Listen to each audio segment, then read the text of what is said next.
Cette émission est produite grâce à Témisco. Située à Notre-Dame-du-Nord, cette entreprise se spécialise dans la fabrication et le développement de semi-remorques de tout genre. Au fil des années, Témisco a su se démarquer de la concurrence en devenant une référence nord-américaine de premier plan dans la conception spécialisée et innovatrice de semi-remorques. La force de Témisco a toujours été de savoir s'adapter à un marché en mouvement constant. Témisco a choisi de travailler directement avec ses clients et d'être à l'écoute de leurs besoins. Ces dernières réalisations, équipements pour le transport de tours et de pales d'éoliennes, des fardiers conçus pour une charge de 70 tonnes jusqu'à 100 tonnes, des remorques à courroie conçues pour le transport de minerais, pierres, sable, asphalte et autres. Témisco adresse ses remerciements les plus sincères à tous ses collaborateurs. Merci à tous nos employés, merci à tous nos clients, merci à tous nos fournisseurs. Merci à tous ceux et celles qui, de près ou de loin, ont participé au succès de Témisco. Témisco, à la mesure de vos besoins.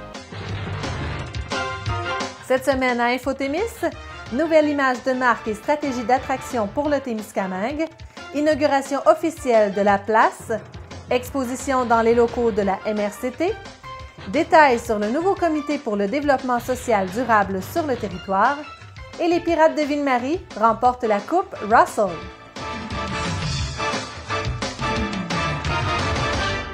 Bonjour à vous et bienvenue à Infotémis. Le mercredi 27 mars dernier, le comité de la planification stratégique du Témiscamingue ainsi que tous ses partenaires dévoilaient la nouvelle identité promotionnelle du Témiscamingue au Théâtre du Rift devant une salle comble ainsi qu'en direct sur la page Facebook Vivre au Témiscamingue. Cette image de marque et toute la stratégie de communication qui en découle est le fruit d'un long chantier de réflexion et de consultation dans le but de promouvoir le territoire comme une terre d'accueil et d'opportunités où les gens qui y viennent pourront s'établir, s'épanouir et laisser leurs traces. Actuellement, au Témiscamingue, pour 100 départs à la retraite, seulement 56 personnes en âge de travailler sont disponibles à l'emploi. Pour pallier cette réalité, la région s'est fixée comme objectif d'augmenter de 500 personnes la population de la région d'ici 2022. La nouvelle image se traduit donc en un logo, un nouveau site web ainsi qu'un nouveau slogan « Là où on vit ». Cette signature votée en consultation publique signifie prendre le temps de vivre, peu importe le rythme et les habitudes. Les Témiscamiens et Témiscamiennes ont dorénavant accès à tout le contenu nécessaire pour assurer le rayonnement du territoire sur le nouveau site www.vivreautémiscamingue.com ainsi que sur les médias sociaux et autres objets promotionnels. Le chantier a été réalisé en collaboration avec B-Side, spécialisé en identité de marque et en stratégie d'attractivité territoriale, plein air et tourisme. D'ici la fin de l'année, le Témiscamingue compte également déployer une série de vidéos mettant en vedette chacune des composantes de son nouvel axe stratégique pour faire rayonner ses plus beaux atouts. La stratégie consistait à la création, premièrement, d'un symbole qui allait nous représenter et qu'on allait reconnaître, qui serait facile à reconnaître. Donc, ce symbole-là signifie un peu un amalgame entre la nature et l'humain. Il est très simple, puis surtout très moderne. Donc, on voulait qu'il soit moderne pour aller toucher les originaires, les gens, les jeunes qui souhaiteraient donc venir bâtir leur avenir au Témiscamingue. Ça, c'est important. Et ensuite, bien, là où on vit, pour le slogan, c'est vraiment l'esprit de prendre le temps de vivre. Donc, ici, c'est ce que les gens ont dit dans les différentes consultations, c'était qu'on prenait le temps. Donc, ça se traduit tout à fait dans là où on vit. Quand on parle du Témiscamingue et qu'on dit que c'est le secret le mieux gardé du Québec, ça nous indique qu'il faut se faire connaître. Alors, cette stratégie-là, qui s'inscrit dans la planification stratégique, c'est une des 16 grandes actions de la planif, c'est pour dire, on a absolument besoin de se faire connaître, on a besoin que les gens sachent où on est, qui on est, ce qu'on fait et ce qu'on propose. Depuis 1 an et demi qu'on travaille cette stratégie-là, dans le fond, il y a eu quelques rencontres, 2 rencontres en fait spécifiques sur les pôles d'excellence. On souhaite diriger notre territoire vers le développement territorial, aussi un développement territorial cohérent. Et les 3 pôles ont été choisis donc par la population qui était là dans ces 2 belles rencontres-là. Et on s'est entendu, dans le fond, dans les 2 rencontres, ils ont sorti les mêmes pôles. Donc ça, c'est très parlant aussi pour le Témiscamingue parce que ça veut dire, OK, on a une concertation qui est là. Et nos 3 pôles, en fait, c'est aventure nature, l'agriculture biologique innovante, mais surtout l'agriculture sous toutes ses formes et les énergies renouvelables qu'on n'a peut-être pas travaillé assez ici au Témiscamingue jusqu'à maintenant. Puis rappelons-nous qu'on a construit toute la stratégie d'attractivité à partir de ce que les Témiscamiens et Témiscamiennes nous disent, de ce que c'est le Témiscamingue pour eux, de comment ils le vivent, puis de la manière dont ils le ressentent. Alors, quel plaisir d'entendre les réactions, d'entendre les étonnements, de voir que les gens se reconnaissent là-dedans. Je pense que c'est ça l'exercice le plus important. Les gens, ils l'ont apprécié, d'autant plus qu'ils se reconnaissent dans tout ce qui a été présenté. C'est eux. Mais c'est leur cœur qui a parlé. Alors, c'est vrai que c'est eux. J'ai été vraiment émue parce que ça vient nous toucher directement. On le ressent, notre émotion, notre fierté. Puis, j'ai aussi trouvé que c'était sérieux. Tu sais, comment j'expliquerais ça? C'est que je trouve que c'est très concret. Donc, je trouve que c'est vraiment un beau travail. Mais là, j'ai l'impression fondamentale, avec la réaction ce soir, que là, on a rendu ailleurs, puis on a compté dans le filet, là. Ça va bien. Fait que là, on a des outils exceptionnels, et enfin, on va pouvoir maintenant taper, là, y aller, là, aller au bat, puis aller faire connaître cet endroit-là pour que les gens puissent y venir, pour que les gens qui y vivent aussi soient fiers de leur endroit. Ils le sont, mais en même temps, c'est beau d'être fier, puis de rester dans la cuisine, puis jouer aux cartes, donc faire de nos choses, puis construire nos entreprises, mais aussi, il faut l'exporter, ça, cette fierté-là. Et c'est ça, avec le plan stratégique, je pense que ça va y arriver. T'sais. Ça nous traduit. Ça traduit notre paysage, nos réalités. Les cours d'eau, Catherine a parlé de 4 mers intérieures, mais c'est 7500 lacs au Témiscamingue. Les montagnes qui nous caractérisent, le soleil, la qualité de l'ensoleillement. Quand on parle des énergies renouvelables et qu'on peut miser sur l'énergie solaire, le soleil fait partie de ça. Le cercle, c'est la communauté, c'est la collectivité, c'est la solidarité ensemble. Et tout peut être utilisé là-dedans. On peut, quand on dit là où on vit, ça peut changer. Le logo peut s'inscrire dans la phrase même. Les hauts deviennent le logo. On peut montrer ce qu'on est, on peut dire ce qu'on est, puis on peut porter ce qu'on est facilement avec un logo comme celui-là.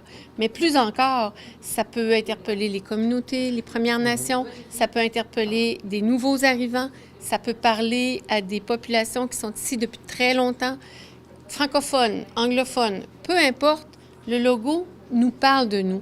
Pourquoi? Parce qu'ici, c'est un personnage qui ouvre les bras et qui est accueillant. Au-delà d'une vidéo promotionnelle, c'est une vidéo manifeste. On manifeste de qui on est à travers cette vidéo-là. Et le texte qui est dans cette vidéo-là, c'est comme un commandement ou une espèce de... Vous savez, quand on a un manifeste de quelque chose, c'est parce que c'est scellé, c'est parce qu'on se donne le devoir d'eux. Donc, c'était vraiment ça qui était l'objectif. C'est comme si le territoire parlait à la population qui voudrait venir s'établir à travers cette vidéo-là. Et je pense que les gens se sont reconnus dans ça. On est allé aussi dans la communauté autochtone de Québec, dans le sud du Témiscamingue. Donc, tu sais, on a été vraiment partout. Puis je pense que ça, c'était un bon choix parce que, évidemment, ça parle à tout le monde. Puis tout le monde reconnaît son petit coin du Témiscamingue. C'était un travail qui a été fait de longue haleine, intellectuellement, en prenant le pouls de tout le monde. Et ce soir, c'est descendu au niveau du cœur et même du ventre. Moi, j'ai eu des frissons en regardant. Puis je suis pas tout seul. J'ai vu des larmes, j'ai vu des gens faire « Ah, ça fait du bien de voir ça. » Puis moi, de voir ces gens-là, cette réaction-là, je dis « OK, il y a quelque chose qui s'est passé dans la reconnaissance de part et d'autre avec ce plan-là et avec les gens. En fait, OK, oui, on est là. Donc, moi, je trouve ça formidable. Ça s'est arrimé, cœur, ventre et tête. Là, tout ça fonctionne bien. Donc, on est à la bonne place au bon moment. Je pense que c'est une façon plus visuelle, mais ça reste que les gens sont le meilleur outil. Les porte-paroles, les ambassadeurs, ça reste la meilleure façon. Mais c'est sûr que d'avoir le visuel à l'appui, ça va aider. Parce que, bon, on a beau dire que c'est beau, quand t'as pas d'image, c'est plus difficile de convaincre les gens. Mais je crois que les gens vont se sentir plus outillés, puis ils vont être capables de transmettre leurs émotions plus facilement. Maintenant, ça appartient à tout le monde, ça. Donc, vous en faites pas ce que vous voulez, vous en faites la fierté que vous voyez, repostez-la, donnez-la à connaître, connaissez-la vous-même. Puis même les gens qui sont ici, qui des fois, un peu comme Catherine disait, ne voient pas la forêt parce qu'ils sont devant l'arbre, mais les gens qui sont d'ailleurs aussi comme nous, la diaspora témiscamienne qui est ailleurs, donc de jeter ça partout et de faire connaître, de fier connaître, comme on dit, parce que c'est très... Moi, j'étais très fier ce soir, et du travail accompli et des gens dans la salle qui ont fait ça. On fait un succès de cette soirée-là. En fait, au Témiscamingue, on avait le besoin d'un véhicule pour parler de nous. Fait que cette image-là, et aussi pour consolider, je pense, le sentiment d'appartenance des gens dans le Témiscamingue. Donc, ça va avoir servi à 2 choses, cette image-là. Et maintenant, avec le site Web, ça va nous permettre de parler de nous souvent, par les articles de blog, de montrer différentes facettes de notre territoire qu'on n'a pas toujours l'occasion de montrer. Donc, ça va être vraiment notre véhicule pour parler de nous, pour manifester de qui on est. Parce qu'on veut non seulement se faire connaître, mais aussi que les gens apprennent à nous aimer, qu'on les apprivoise et finalement, on veut les attirer ici. Alors, je pense que c'est vraiment approprié comme exercice pour se faire connaître, se faire aimer et que les gens nous choisissent. Le reportage que vous venez de voir comportait de nombreux extraits de la vidéo promotionnelle lancée lors de la présentation de la nouvelle image du Témiscamingue. Nous vous invitons d'ailleurs à la visionner et à la partager quand bon vous semblera via les réseaux sociaux. Et afin de saisir toute la fierté dont il était question dans le reportage, voici l'intégrale de cette vidéo promotionnelle, le Témiscamingue, là où on vit.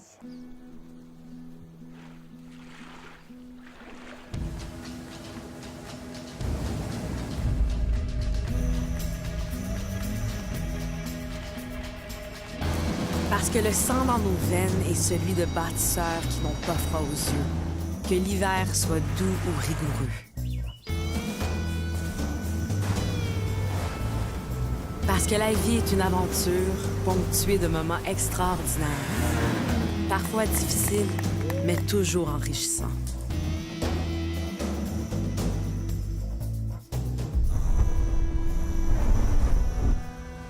Parce qu'avant tout, il y a l'audace de laisser sa trace. Selon ses propres règles et rêves, avec des gens qui nous ressemblent.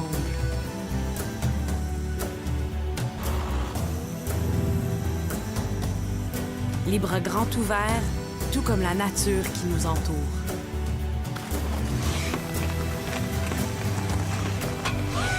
Parce que le Témiscamingue, c'est une terre d'opportunités.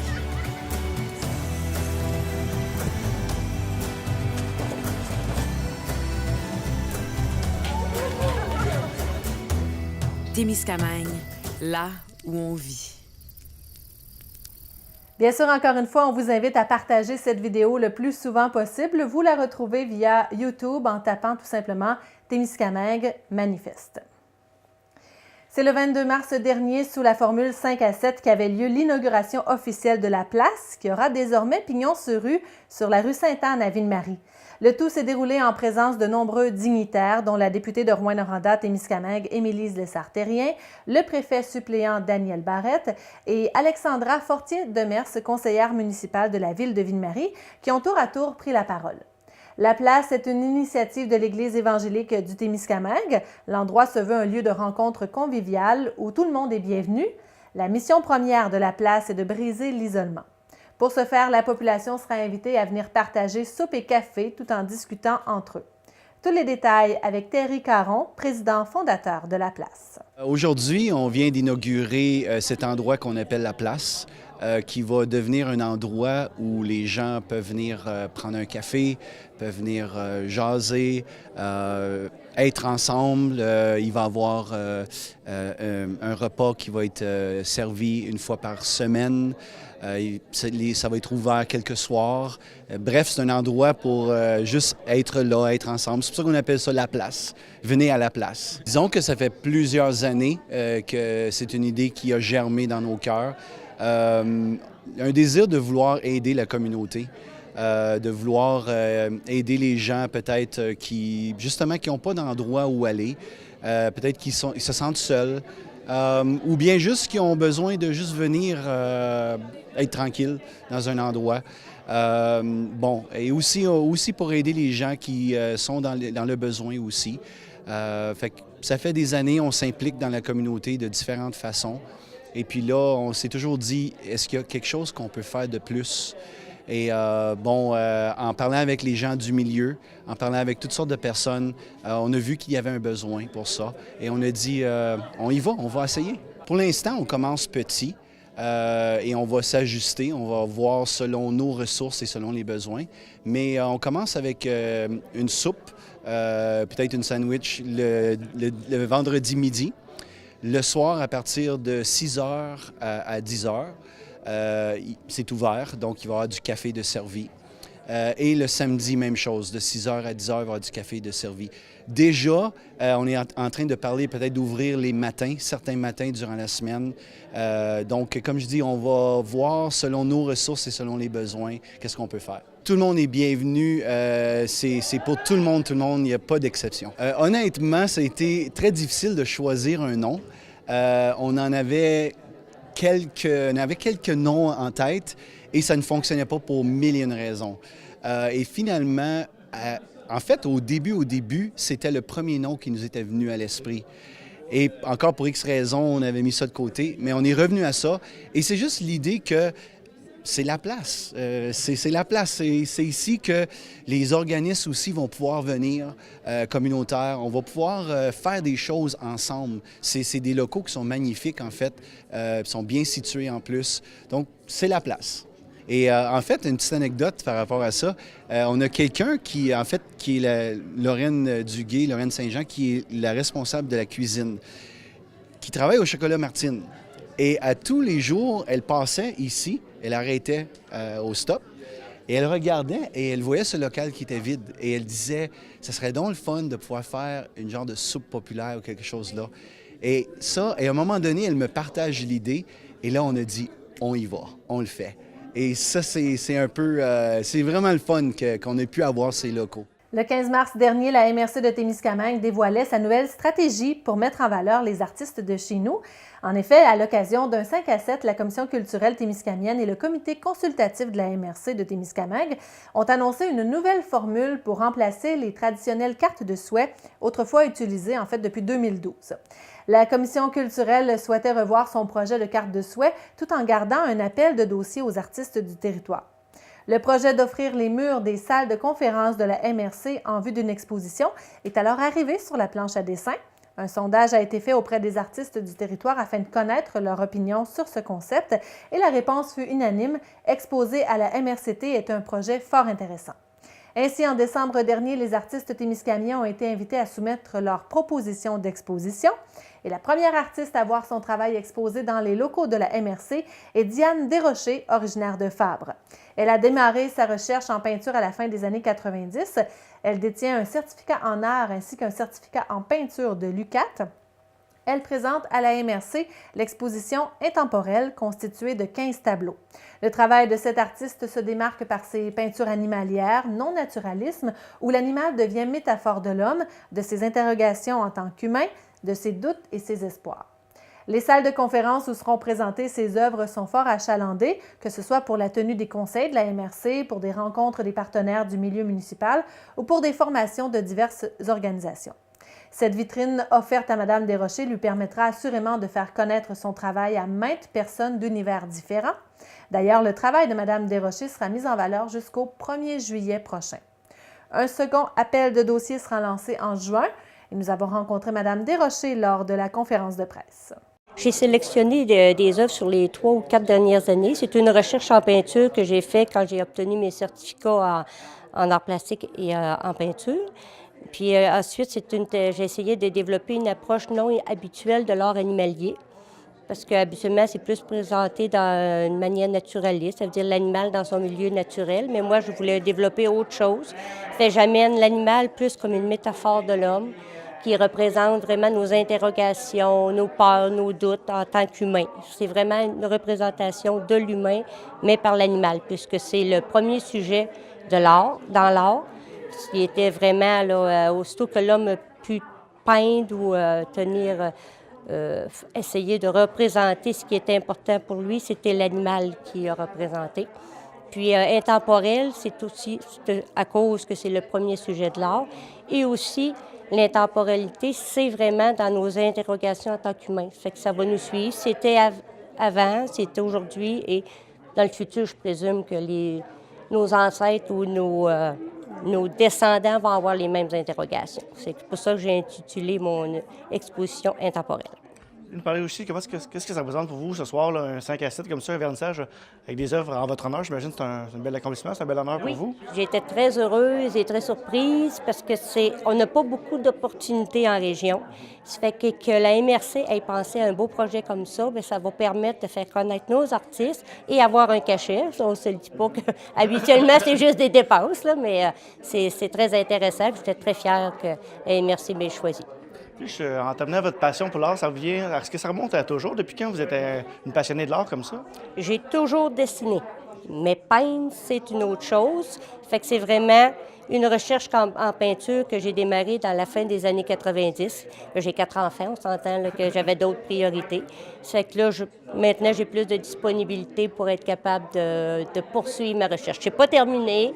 Il y a encore de l'évolution à faire, mais là, je présente un peu où je suis rendue dans mon travail. Notez que nous vous présenterons la conférence de presse présidée par Réal Couture où ont été annoncées les grandes lignes de cette nouvelle initiative tout de suite après ce bulletin de nouvelles. Un nouveau comité a été mis sur pied au Témiscamingue afin de se pencher sur des actions pour le développement social durable sur le territoire. La première rencontre avait lieu à la fin du mois de janvier dernier. Ce comité regroupe différents organismes du milieu communautaire, de la santé ainsi que des représentants du milieu politique et est un volet de la planification stratégique du Témiscamingue. Afin de nous parler de l'importance du développement social durable, nous avons rencontré Jacinthe Marcoux, coordonnatrice de la Corporation de développement communautaire du Témiscamingue. Il y a eu déjà une première version du développement social, 2013-2018 environ, même 2017, qu'on appelait l'Alliance pour la solidarité. C'était un nouveau concept à travers le Québec qui a été mis en place par le gouvernement. C'est le ministère de l'Emploi et de la Solidarité qui a mis en place ce type d'alliance-là. Et après cette première séquence-là, le gouvernement a décidé de remettre sur la place de nouvelles orientations, de continuer en tout cas le programme de lutte à la pauvreté, parce que le développement social, c'est important de dire que le premier volet, c'est vraiment de lutter contre la pauvreté et l'exclusion sociale. Donc, à peu près tout ce qui gravite autour de ce sujet-là fait partie du développement social. On n'a qu'à penser à logement social, l'accessibilité au transport collectif, transport en commun, la mobilité des personnes, l'accessibilité aux services. On est vraiment là-dedans, là, dans le développement social. Donc, il y avait eu un laps de temps où il n'y a pas eu d'action, ou presque pas. Régionalement, on n'avait plus d'organisation. L'Alliance régionale était tombée parce que les CRE ont fermé et c'est eux qui avaient la responsabilité de la coordination à ce moment-là. Donc, on a repris ça de façon un peu différente. Maintenant, tout tombe dans la cour des municipalités, des MRC et des préfets. Donc, c'est la table des préfets de l'Abitibi-Témiscamingue qui a reçu un mandat de développement social, puis les municipalités aussi. Ça fait partie maintenant de leur mandat. Là où le bas blesse, c'est que les municipalités n'ont jamais vraiment travaillé là-dedans, le développement social. C'est pas parce qu'on a un comité de loisirs qu'on fait nécessairement du développement social. Donc, il y a vraiment une approche qui est complètement différente et c'est pas un secteur dans lequel ils sont très à l'aise actuellement. Donc, nous, évidemment, on nous mandate, les CDC, entre autres, les corporations de développement communautaire à travers le Québec, on est presque tous impliqués dans la nouvelle structure de développement social. À plusieurs égards, on coordonne les activités, le comité, comme moi ici, comme on fait. Donc, j'ai eu le mandat de repartir le comité et on a eu hier la deuxième rencontre de ce comité-là qui regroupe, hier on était quand même 18 personnes de toutes sortes de milieux différents qui gravitent autour du développement social, évidemment, pour commencer à réfléchir à notre vision du développement social. Et est-ce qu'on veut faire des petits projets ou est-ce qu'on veut faire un gros projet? Là, on ne sait pas encore. Ce qu'on sait, c'est qu'on va aller dans les milieux, on va vraiment essayer d'être enraciné et prendre les besoins de la base. Donc, on va aller rencontrer les petits groupes comme le Club de l'Âge d'Or, comme la Maison de Jeunes. Donc, on va aller vraiment chercher les besoins là où ils sont. Évidemment, nous, on a des documents, on a des données, des mémoires, des trucs comme ça, mais la donne change. Des fois, il y a des nouveaux trucs qu'on n'a pas vu venir, et ça, il faut en prendre en considération. Donc, il faut toujours aller voir les gens. Mais justement, les gens qui sont à l'écoute, comment pourraient-ils contribuer là, à ce projet de comité-là? Écoutez, on va se rapprocher le plus possible des milieux de vie des gens. Donc, je ne sais pas encore exactement les formules qu'on va utiliser, mais ce qu'on s'est mis d'accord hier, c'est vraiment on va aller vers les gens. Donc, quand on va aller vers les gens, on va cibler des groupes qui sont déjà formés. Ce serait bien que les gens se parlent puis se mobilisent un peu pour venir nous parler parce que c'est l'amélioration des conditions de vie de tout le monde. La lutte à la pauvreté, c'est aussi la lutte à l'appauvrissement. Donc, on a des gens au Témiscamingue qui gagnent bien leur vie. On aimerait ça que ça continue comme ça. Et les gens qui sont moins chanceux, qui ont eu moins d'opportunités ou qui ont des difficultés, bien, on aimerait ça pouvoir les aider davantage. Donc, il faut que ces gens-là viennent nous dire c'est quoi leurs besoins. Mais évidemment, on va vraiment s'assurer d'aller le plus proche possible des gens. Et là, donc, si vraiment on est à l'amorce là, du comité, ça peut s'échelonner sur combien de temps, là, tout ça? Bien, selon moi, c'est une planification stratégique qu'il faut faire. J'aime pas tant ce terme-là parce que, tu sais, on l'utilise à toutes sortes de sauces. Là, puis la planification stratégique au Témiscamingue, on a une image. Il y a un objectif qui est d'augmenter la population de 500 personnes d'ici 2022. Fait que ça, c'est la planif du Témis. Donc, gardons cette image-là en tête. Pour nous, c'est une démarche aussi de consultation, d'appropriation de nouveaux besoins, de nouveaux enjeux. On veut justement qu'il y ait 500 personnes de plus qui viennent chez nous. C'est un défi social majeur. On veut attirer toutes sortes de personnes, de toutes sortes de cultures, de langues. C'est un défi social majeur. Il y a des nouveaux besoins qui émergent qu'on ne connaissait pas. Donc, c'est vraiment ça qu'on veut aller chercher, qu'on veut pouvoir vraiment bien répondre à ça. Donc, c'est pas en 3-4 rencontres qu'on va faire ça, là. Il y a une durée dans le temps. Donc, je pense qu'on va commencer la démarche. Ça peut prendre 1 an là, avant qu'on structure bien comme il faut l'organisation, la façon de faire, tout ça. Puis, un coup qu'on va avoir fait ça, rencontrer les gens, bien là, après ça, on a pour un 4-5 ans à utiliser ce matériel-là pour vraiment là, descendre les actions puis répondre aux besoins le plus possible, évidemment. Quand vous parlez que vous étiez une dizaine autour de la table, on parle de gens issus de quel milieu? On était presque une vingtaine, on était 18. Écoute, il y a des groupes communautaires, autant des groupes de femmes, d'alphabétisation, prévention du suicide, transport collectif, le baladeur, transport adapté. Il y a Service Québec qui est autour de la table aussi. Évidemment, leur mandat est beaucoup de travailler avec les gens en situation de pauvreté, donc ça les concerne directement, c'est sûr. Il y avait aussi autour de la table la santé publique par la présence des 3 organisateurs communautaires du Témiscamingue. Donc, la direction de santé publique a accepté que les 3 organisateurs communautaires du Témiscamingue fassent vraiment partie de la démarche pour donner un coup de main à tous les niveaux. Donc, ça, c'est vraiment important. La santé publique, la lutte à la pauvreté aussi, là, il y a un lien direct. Il y a aussi nos 2 députés provinciales et fédérales qui, par le biais de leur attaché politique, font des suivis là-dessus. Donc, hier, il y avait l'attaché politique de Christine Moore qui était avec nous. Alain, ici, là, c'est Alain Guimont qui est ici, qui était avec nous. Puis Dominique Lance, elle n'a pas pu venir aux rencontres actuellement, mais à chaque fois, on fait un suivi. Donc, vraiment, là, ils sont très impliqués puis très au fait là, de ce qui se passe puis de ce qui s'en vient. Il y a aussi la préfète Claire Bolduc qui est avec nous autour de cette table-là. Donc, on a quand même une belle panoplie là, d'institutions, d'organisations là, autour de la table. Les Pirates de Ville-Marie sont champions des séries éliminatoires de la GMHL pour la saison 2018-2019. Ils ont remporté la Coupe Russell en balayant les Ravens de St. George en 4 matchs. L'équipe de TV Témis était d'ailleurs sur la route avec eux. En plus d'assurer la diffusion des matchs 3 et 4 via la page Facebook des Pirates, TV Témis vous rapporte des images exclusives tournées sur place. Voici le reportage de notre envoyé spécial, Francis Prudhomme. Ce reportage vous est présenté par Desjardins, fier de contribuer à la fougue du hockey au Témiscamingue.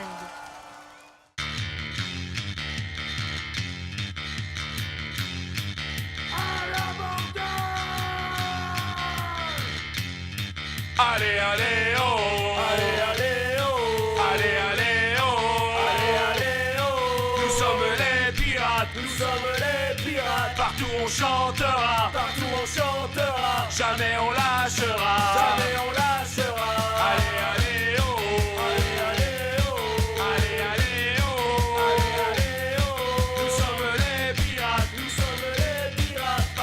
chantera, partout on chantera, jamais on lâchera, jamais on lâchera. Allez, allez, oh, allez, allez, oh, allez, allez, oh, allez, allez, oh. Nous sommes les pirates, partout on chantera, jamais on lâchera, jamais on lâchera.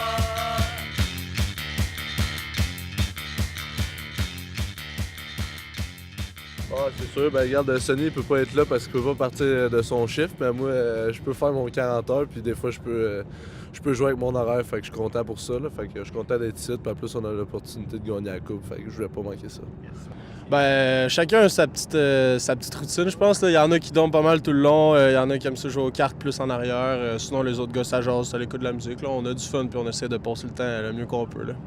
Ben, c'est sûr qu'à comparer des autres équipes, on a plus de gars souvent qui vont à l'école, fait qu'on a des horaires plus chargés de notre côté, fait que c'est sûr qu'on a des sacrifices à faire, comme moi aujourd'hui, il faut que je manque deux jours d'école cette semaine, puis c'est sûr que c'est plus difficile, puis il y a des gars qui peuvent pas être là justement à cause de leur travail ou de l'école, fait que des fois on vient qu'à jouer avec un line-up incomplet, mais on fait notre gros possible. Ça dépend du monde, là. On a toute notre petite routine en tant que telle. On a une couple de gars, mettons, moi, Blanchette, Sainte-Fleur, Montreuil, on aime ça niaiser, passer le temps puis rire des autres un peu, mettons.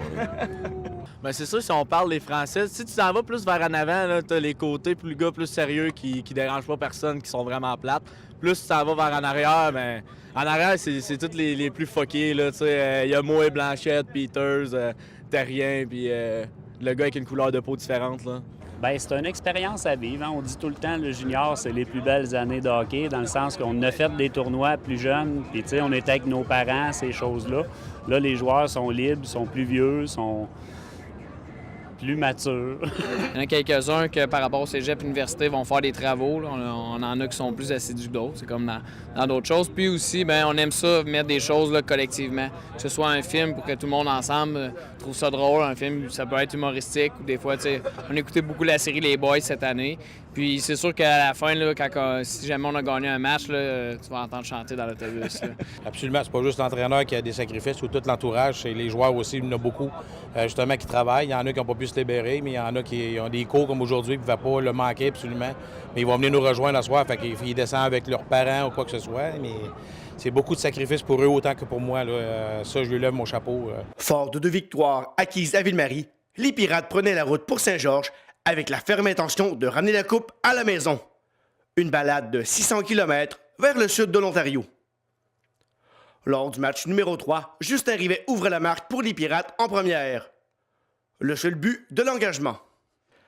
Ville-Marie amorce la deuxième en force avec un but dans les premières minutes de la période, alors que Carl-Étienne Saint-Fleur marque en avantage numérique. Les Pirates marqueront 3 autres buts avant la fin de l'engagement pour faire 5-3 après 40 minutes de jeu. Défilé inscrit par Cédric Terrien, Alex Peters et Nicolas Belrose. En troisième, les Ravens créent l'égalité en milieu d'engagement, mais les Pirates répliquent par l'entremise d'Alex Peters qui joue un solide match, se sacrifiant même en fin de match en bloquant un lancer. Au final, les Pirates l'emportent 7-5. Ben, dans le fond, j'étais avec Blanchette puis Terrien. Puis Terrien est rentré dans la zone, puis m'a fait une passe dans le slot. Puis j'ai pas manqué l'occasion, là. Je l'ai mis dedans. Comment ça, tu es un joueur qui est très bon défensivement. Tu es aussi un joueur qui est capable d'être très bon offensivement. Ça t'a aidé de jouer avec des joueurs comme ça ce soir? Ah non, c'est sûr, c'est le fun. Là. Quand je me ramasse avec 2 bons joueurs offensifs, là, c'est vraiment le fun. Là. Nous autres non plus, on voulait pas laisser ce game-là. Là. On veut finir ça en 4. Puis on n'a pas lâché. Là. Ça a bien été. On est confiants dès demain. Là, on termine ça direct ici demain soir. On est confiants, les gars, des Pirates? OK, oui. Ça finit direct demain. Mais je prends pas le crédit sur rien en tant que tel. J'ai joué avec Paquin puis Boivin, puis c'est des gars qui font beaucoup de place à la glace. Fait que moi, mettons, je suis un joueur qui est bon avec la puck, fait que ça m'a carrément aidé. Mettons, il tassait le monde, puis je rentrais, puis j'avais marqué des buts, mais je prends aucun crédit là-dessus. Puis sur les tirs bloqués, c'est en série, c'est ça, c'est pour gagner ce qu'il faut, puis je me suis sacrifié pour mon équipe, mettons. Là. Parle-nous de ce match-là, Alex. Ça a été un match. Vous avez pris les devants tôt dans le match. Ils sont revenus très fort en deuxième période, mais vous avez vraiment. Le rouleau compresseur des Pirates était là en troisième période. On voulait en finir avec les Ravens ce soir. On leur a montré c'était qui les Pirates. On a une équipe de caractère. On l'a dit depuis le début de l'année. Puis il y a des games dans le début de saison que ça allait moins bien, mais on est une équipe de caractère. Puis on a parti à la machine. Puis on a vu ce qui est arrivé en tant que tel. Les gars, on est confiants. On en termine dès demain ici contre les Ravens. Le rouleau compresseur n'est pas terminé. On finit 104 ici demain. C'est sûr qu'on aimerait gagner à Ville-Marie, mais on va finir ça en 4 pour on va venir fêter à Ville-Marie, ça c'est sûr. C'est sûr et certain, c'est une victoire d'équipe. C'est les gars qui ont travaillé pour la victoire. On est allé. Les 20 gars qui étaient habillés à soir ont apporté leur grain de sel. Puis écoute, c'est sûr qu'à ma part, je suis content de ma game, mais je suis encore plus content qu'on ait sorti d'ici avec la victoire. Ben oui, écoute, ils sont revenus fort, ils ont profité de l'indiscipline, les calls que l'arbitrage a donné, tout ça. L'arbitrage jusqu'à ce soir, ça n'a pas été le meilleur game, je te dirais. Là. Je te dis pas qu'on n'a pas mérité nos punitions, mais je pense que l'autre côté il en méritait un petit peu plus que ça. Quand tu regardes les punitions, c'est 10 sur un bord puis 4 sur l'autre. Je pense que ça finit pas even. Mais à 5 contre 5, on les a dominés totalement. Fait qu'on on était quand même par la suite disciplinés. Puis on a fini notre match à 5 contre 5, puis ils n'ont pas été capables de scorer, c'est tout. Le lendemain, les hommes d'Alain Mercier ont profité du voyage pour aller passer un peu de temps aux Chutes Niagara. Question de détendre l'atmosphère à quelques heures de ce qui allait s'avérer le dernier match de la saison. En soirée, place au match. Les Pirates domineront totalement ce match, inscrivant 3 buts dès la première période. Des buts de Christophe Beaulieu-Guimont, Justin Rivet et Nicolas Belrose. En deuxième, les Pirates poursuivent leur domination, ce qui augmente le niveau de frustration dans le camp des Ravens. Ceux-ci poseront des gestes d'une légalité douteuse à l'endroit des joueurs de Ville-Marie. Toutefois, au tableau indicateur, c'est 6-2 Ville-Marie après 2 périodes. Signalons au passage le deuxième but dans la rencontre de Justin Rivet et le superbe but de Samuel Bégin, qui en fait l'aiguille avec un lancer du poignet dans la lucarne. Les Ravens rédigent l'écart à 3 buts en début de 3e période avant de voir les Pirates marquer 2 buts supplémentaires pour concrétiser leur première conquête de la Coupe Russell. 3, 2, 1, les Pirates gagnent la Coupe Russell! Une victoire de 8-3 à leur 2e saison d'existence. Les Pirates sont champions de la GMHL. Ils n'ont fait qu'une bouchée des Ravens de Saint-Georges en grande finale, balayant la série en 4 matchs.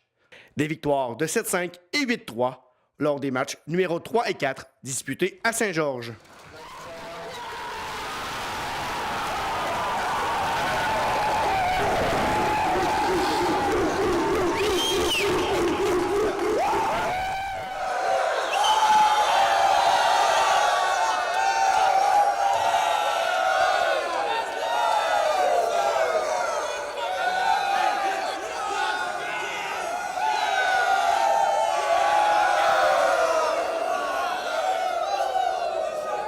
Alors Nico, on est champion de la GMHL. Comment ça, mon ami? C'est fantastique. Je sais pas comment le décrire. C'est plate pour moi. Je me suis fait sortir là, en milieu de 2e. C'est sûr que c'était pas ça que je voulais qu'il arrive, mais j'ai été capable de vivre ça avec les gars pareil. Puis j'ai été capable de revenir dans la chambre et de parler avec des anciens membres de l'année passée qui tripaient ben raide puis qui nous attendent à Ville-Marie en revenant. C'est malade. C'est ce qu'on voulait.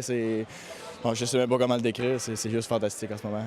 Je veux dire, on a mis en place une équipe solide cette année, puis on l'a prouvé tout au long de la saison. C'est tout. On a eu des hauts puis des bas, puis une chance qu'on a eu nos bas, puis une chance qu'on a eu nos hauts. Ça a été une saison juste fabuleuse. Puis de terminer ma carrière comme champion, c'est juste fantastique. On se sent très, très heureux. On avait vraiment hâte que ça arrive. On en parle depuis, je pense, ce pré-camp avant juillet, là, qu'on voulait la coupe, puis c'est ce qui arrive à soir. Donc on est super, super heureux. Et là, tu termines ton parcours de 2 ans ici avec les Pirates. C'est un élément important. Qu'est-ce que tu vas retenir de ton passage au Témiscamingue avec les Pirates? Je retiens que des belles choses. Vraiment, c'est 2 années incroyables, que ce soit mes coéquipiers, le staff, les supporters. Je veux dire, j'ai pas de mots. J'ai vécu vraiment des années incroyables. Vraiment, j'ai rencontré des personnes formidables. J'ai rencontré des personnes qui vont me faire avancer dans la vie, surtout. Puis vraiment, comme je disais dans la chambre, si je peux avoir un bouton reset pour appuyer et recommencer la même année pendant 10 ans, je le ferai, c'est sûr et certain, parce que incroyable, vraiment, j'ai juste un mot à dire, c'est incroyable et merci. Merci Hugo. Merci à toi. Merci mon ami. Écoute, c'est tout un feeling, on est super contents, heureux. Enfin, remercier tous nos joueurs avec les sacrifices qu'on a fait toute la saison. On a travaillé fort, on a encore là, c'était une game so-so sur les quelques coups à l'eau, mais regarde, les gars, ils voulaient vraiment gagner, puis on voulait terminer ça ici, là.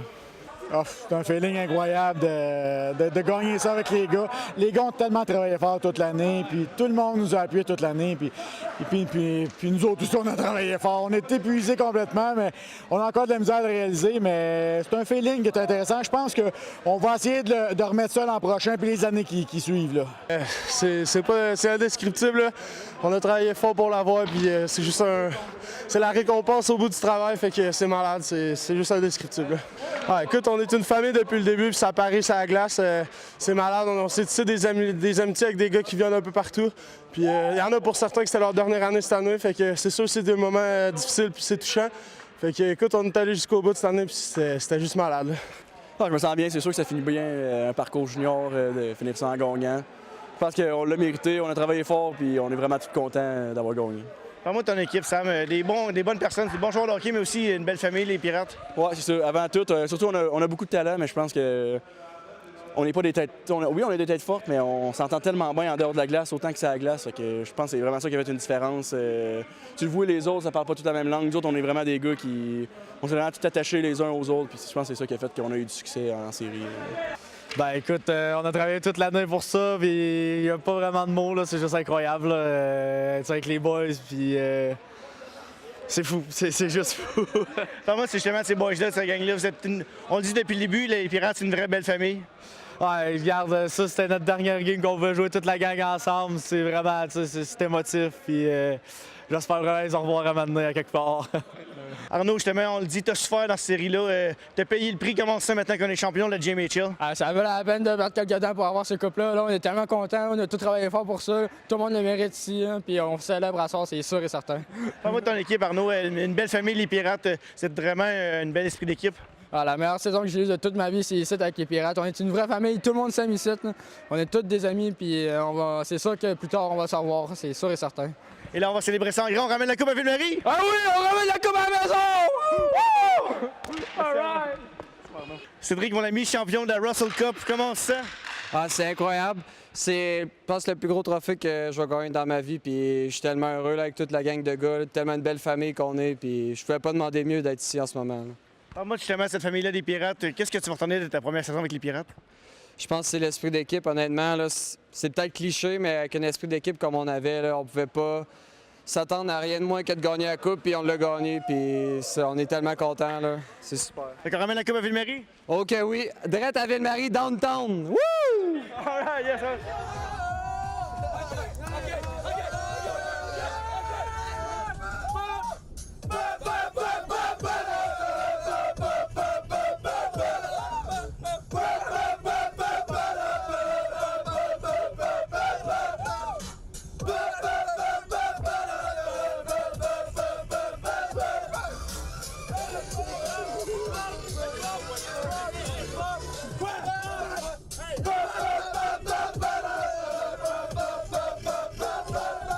Un reportage de Francis Prudhomme pour TV Témis qui vous dit merci, à l'an prochain. Desjardins est fier de vous avoir présenté ce reportage des Pirates de Ville-Marie. Desjardins, là pour contribuer au mieux-être des individus et des collectivités. La municipalité de Laverlechère-Anglier doit retourner à la table à dessin et présenter un nouveau projet de station d'eau potable. Tel que décrit par le journaliste Boualem Adjouti sur le site Internet de ICI Radio-Canada Régional, les représentants de la municipalité ont discuté du sujet il y a quelques jours avec des responsables du ministère des Affaires municipales. Ces derniers demandent à la municipalité de revoir tout le dossier depuis le début. Le maire Daniel Barrette s'est dit déçu d'apprendre la nouvelle. La municipalité a beaucoup investi en temps et en argent dans le dossier. Mais Daniel Barrette dit qu'il ne compte pas lâcher prise. Le maire compte demander à nouveau au ministère de l'Environnement d'installer un système de purification d'eau ultraviolet dans chaque maison. C'est à suivre. L'organisme de bassin versant du Témiscamingue, l'OBVT, invite les citoyens à analyser la qualité de l'eau de leur puits. Depuis 2015, les citoyens de l'Abitibi-Témiscamingue qui ont un puits peuvent obtenir de l'aide financière pour faire l'analyse de leur eau. Selon les informations recueillies par ICI Radio-Canada Régional, des dizaines de puits ont déjà été visités grâce au programme auquel participe l'organisme de bassin versant Abitibi-Jamésie, le Centre intégré de santé et de services sociaux de l'Abitibi-Témiscamingue, le CISAT, et le laboratoire H2 Lab de Rouyn-Noranda. Le directeur général par intérim de l'OBVT, Yves Grafteau, a noté une concentration parfois élevée de certains métaux, du manganèse ou de l'uranium dans l'eau. Une présence qui n'est pas visible à l'œil nu ni détectable à l'odeur. Yves Grafteau affirme que la fonte des neiges amène un risque de contamination si le puits n'est pas étanche. La députée d'Abitibi-Témiscamingue, Christine Moore, lance un guide de prévention sur les inondations. Tel que décrit par la journaliste de ICI Radio-Canada, Tania Neveu, tous les résidents de la région recevront le guide de 16 pages par courrier. Il sera donc distribué à plus de 57 000 exemplaires. Le guide, qui est aussi disponible en ligne, traite de prévention, de plans d'urgence et de conseils pour réduire les dommages à la résidence. La députée croit que cet outil est important, étant donné les quantités de neige importantes tombées au cours de l'hiver. La députée néo-démocrate publie d'1 à 2 guides à thématiques comme celui-là par année. Les militants de Québec solidaire réunis en Conseil national en fin de semaine dernière ont voté en majorité de ne pas interdire l'accès à l'emploi pour aucune profession sur la base d'un signe religieux. Le port de vêtements couvrant le visage pourra quant à lui être restreint pour les fonctionnaires ou personnes employées de l'État si cela contrevient à un des 4 critères suivants: prosélytisme, devoir de réserve, exercice de la profession ou normes de sécurité. La députée de Québec solidaire dans Rouyn-Noranda-Témiscamingue, Émilise Lessard-Terrien, se range derrière les membres de son parti, se disant très à l'aise avec la nouvelle position de son parti. Elle a affirmé que dans l'association de Rouyn-Noranda-Témiscamingue, c'est la position que les gens ont adoptée. Vous cherchez à poser un geste qui fait la différence? Donnez du sang. Il s'agit d'un geste de solidarité qui ne coûte rien, qui ne prend que quelques minutes de votre temps et qui contribue à sauver des vies. L'École primaire Saint-Gabriel, en collaboration avec les Chevaliers de Colomb de Ville-Marie, Fabre, Conseil 6635, le Cercle de fermières et la Sûreté du Québec vous invitent à la collecte de sang qui se tiendra le jeudi 18 avril entre 14 et 20 heures. Ça va se passer au gymnase de l'école situé au 4 rue Montfort à Ville-Marie. Les membres de l'équipe d'EMA Québec et les bénévoles espèrent y accueillir 210 donneurs. Toutes les 80 secondes, une personne a besoin de sang au Québec et chaque jour, EMA Québec doit prélever au moins 1000 dons de sang afin de répondre à l'ensemble des demandes des hôpitaux québécois. La réserve collective de sang appartient à tous. Peu importe où le sang est recueilli, il est transformé et testé, puis acheminé là où sont les besoins, là où il est nécessaire pour contribuer à sauver des vies. Donner du sang prend en moyenne 60 minutes et vous pouvez faire un don de sang total tous les 56 jours. Et toute personne en bonne santé, âgée de 18 ans et plus, peut généralement faire un don de sang. La sécurité des donneurs et des receveurs est prioritaire à EMA Québec. Des critères de qualification très stricts ont été établis et sont revus et évalués régulièrement. Je vous rappelle donc que la date de la collecte de sang, c'est le 18 avril prochain entre 14 et 20 heures au gymnase de l'École Saint-Gabriel de Ville-Marie. Dans le cadre de la 32e clinique juridique du Jeune Barreau de Montréal, des conseils juridiques gratuits seront offerts à toute la population de la province les 13 et 14 avril prochains. Cette clinique juridique téléphonique permet d'avoir un meilleur accès à la justice grâce au conseil d'un avocat ou d'un notaire. Ainsi, pour des conseils légaux gratuits, vous pourrez appeler le 1-844-779-6232 entre 9h et 16h30 les 13 et 14 avril. Et si vous voulez plus d'informations, vous visitez le site web www.ajbm.qc.ca. Du 1er au 5 avril se tient la 4e semaine de l'alphabétisation populaire partout au Québec. Cette semaine thématique est une initiative du regroupement des groupes populaires en alphabétisation au Québec, ce qu'on appelle le RGPAC, et ses 75 organismes membres. Pour l'occasion, Alpha Thémis organisait une distribution de muffins et de brochures aux feux de circulation de Ville-Marie. Par voie de communiqué, la coordonnatrice d'Alpha Thémis, Kim Morin-Perron, indique que depuis 32 ans, Alpha Thémis accompagne des adultes du Témiscamingue qui désirent renouer avec l'écrit et gagner en autonomie. Selon elle, peu importe les raisons qui motivent leur retour en formation, Alpha Thémis leur offre une démarche adaptée à leur réalité et à leurs besoins, qui répond à leurs objectifs et ce, dans le respect de leur rythme d'apprentissage. Elle ajoute que l'approche non scolaire développée par Alpha Thémis permet aux adultes de retrouver la confiance en eux nécessaire à la réussite de leur démarche. La semaine de l'alphabétisation populaire est l'occasion de souligner le travail et l'engagement d'Alpha Thémis envers les adultes qui l'accompagnent au quotidien, ainsi que sa contribution à bâtir une société plus alphabétisée et plus inclusive. Rappelons qu'au Québec, plus d'1 million d'adultes âgés de 16 à 65 ans ont de grandes difficultés avec la lecture, l'écriture et le calcul. Et malheureusement, seul un faible pourcentage d'entre eux poursuit une démarche d'alphabétisation. Pour connaître les différentes activités de la Semaine d'alphabétisation populaire 2019, visionnez les capsules vidéo créées par le RGPAC pour l'occasion. Vous pouvez vous rendre sur la page Facebook du RGPAC ou encore, si vous voulez rejoindre Alpha Thémis pour avoir plus d'informations sur leur activité, appelez au 819-622-0304. Et en terminant, nous vous invitons à lire l'article de la journaliste Émilie Rivard-Boudreau sur le site Internet de La Terre de chez nous, intitulé « Le duo bilingue du Témiscamingue ». Il y est question de Luce McFadden et son mari Wallace Metcalf, que tout le monde surnomme affectueusement Wally. Elle est témiscamienne francophone et lui, ontarien anglophone. Ils font équipe dans leur ferme laitière depuis près de 30 ans. Le duo bilingue est passionné de génétique et grandement impliqué dans la vie communautaire et agricole de la région. La proximité du Témiscamingue avec l'Ontario mène parfois à des alliances marquantes. Cela a été le cas pour eux à la fin des années 80 à l'École d'agriculture de New Liskeard, cet institut de technologie agroalimentaire ontarien. La vie a fait en sorte qu'ils vivent une belle histoire d'amour depuis maintenant 28 ans. Voyez tous les détails sur le site laterre.ca. Et voilà ce qui complète InfoTémis pour cette semaine. Merci beaucoup d'avoir été là. Et au nom de toute l'équipe, je vous invite à visiter notre site web témis.tv ainsi que notre page Facebook pour rester à l'affût de tout ce qui se passe dans notre programmation. Notez que nous vous présenterons dans quelques instants la conférence de presse présidée par Réal Couture où ont été annoncées les grandes lignes de la nouvelle initiative de la Commission culturelle témiscamienne d'exposer des œuvres d'artistes locaux dans les bureaux de la MRCT. À la semaine prochaine!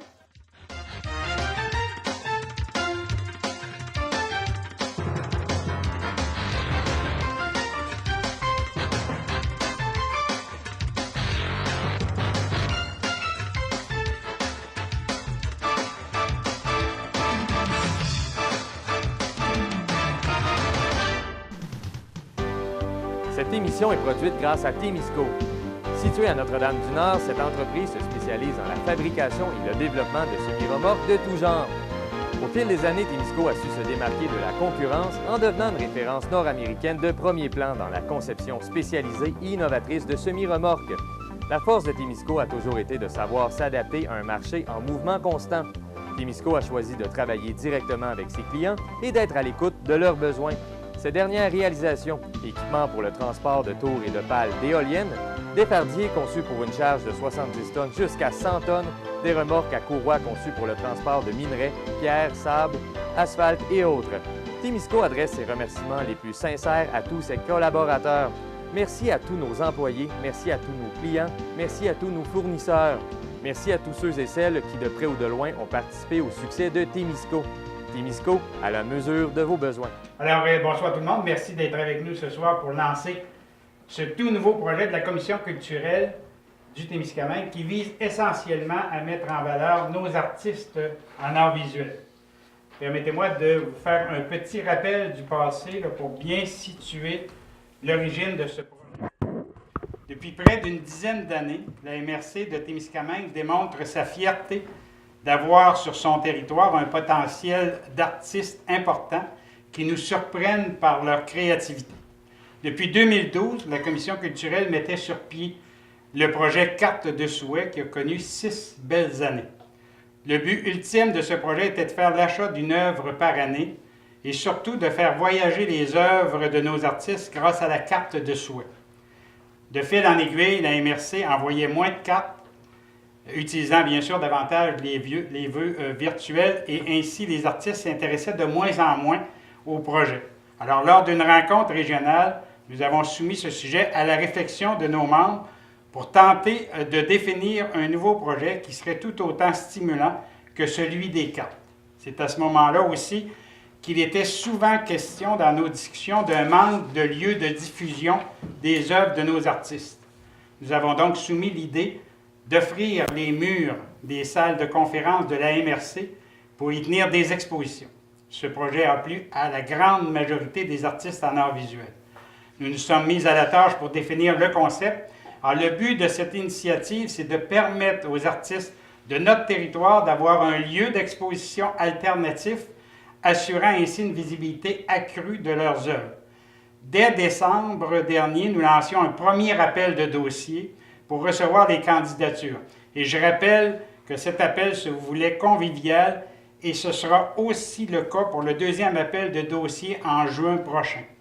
Il n'y a aucune thématique qui est imposée.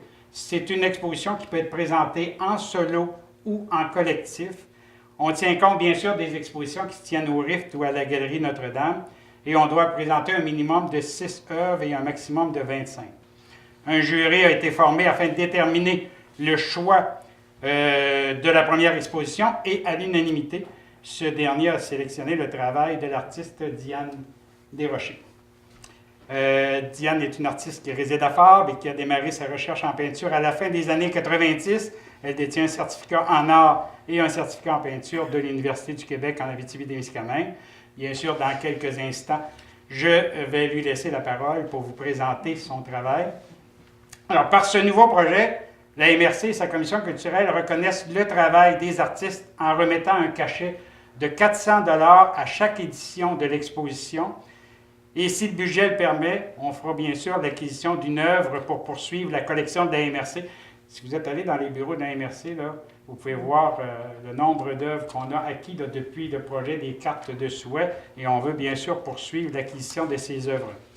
Étant donné bien sûr l'achalandage des salles de conférence et pour permettre à plusieurs artistes d'exposer, il a été convenu que 2 expositions sont réalisées par année, soit de mars à la fin juin et de septembre à janvier.